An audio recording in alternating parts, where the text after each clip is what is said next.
کہ یہ سزائیں اس معاشرے کے اندر ہیں جس معاشرے میں پہلے کیفیت یہ پیدا کر دی جائے، جس معاشرے میں کیفیت یہ ہو کہ تمام افراد معاشرہ کی بنیادی ضروریات زندگی آج خود پوری ہوتی رہے، کسی کی ضرورت پوری رکے نہیں، اس میں اگر کوئی فرد پھر چوری کرتا ہے تو اس کو تو سخت سے سخت سزا ملنی چاہیے۔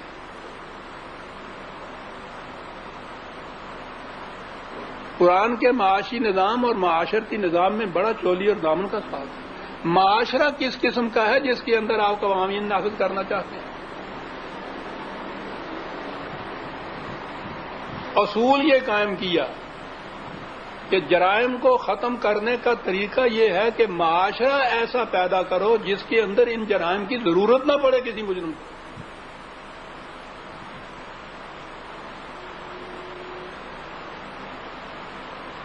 یہ تھا وہ طریق کہ جس سے آج ہم جب دیکھتے ہیں حضرت ابوبکر صدیق کے زمانے میں انہوں نے حضرت عمر کو مجسٹریٹ مقرر کر دیا تھا مدینے کا، سال بھر کے بعد آ کے انہوں نے وہ کاغذات واپس کر دیجیے کہ یہ لے لیجیے مجسٹریٹی کے کاغذات۔ کہنے لگے کیا ہوا؟ کہنے لگے سال بھر میں کوئی مقدمہ ہی نہیں آیا۔ مقدمہ آتا کس طرح سے؟ معاشرہ اس قسم کا قائم کر دیا گیا تھا۔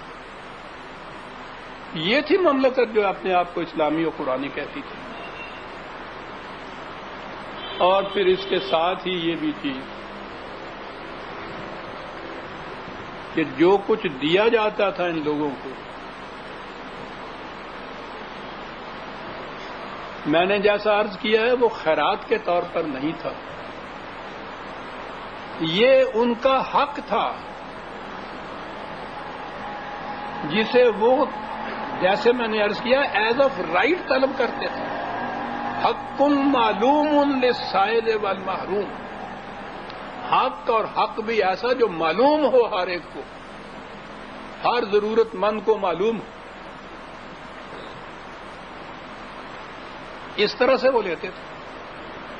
تکریم انسانیت، میں دوسری بات یہ عرض کروں، اسلامی مملکت کا ایک فریضہ ربوبیت عالمی نے تمام افراد کی ضروریات زندگی کا پورا کرنا، اور دوسرا فریضہ اس کا تکریم انسانیت۔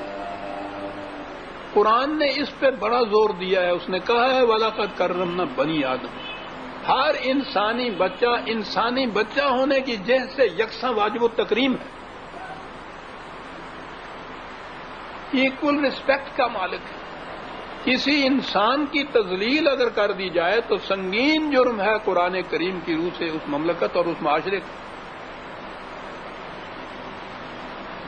اسے یہ حضرات اس عمدگی سے سمجھے ہوئے تھے کہ ہمس کے ایک گورنر حضرت غالباً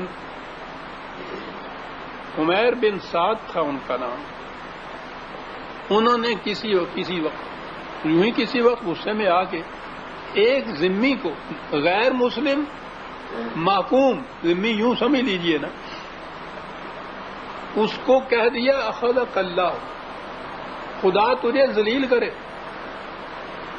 غصہ فروغ ہوا تو غور کیا کہ میں نے کیا کر دیا، ذہن میں آیا کہ میں نے تو ایک انسان کی تذلیل کر دی۔ فوراً وہاں سے اٹھے اور بارگاہ خلافت میں آ گئے، حضرت عمر کے پاس اپنا استعفیٰ دے دیا۔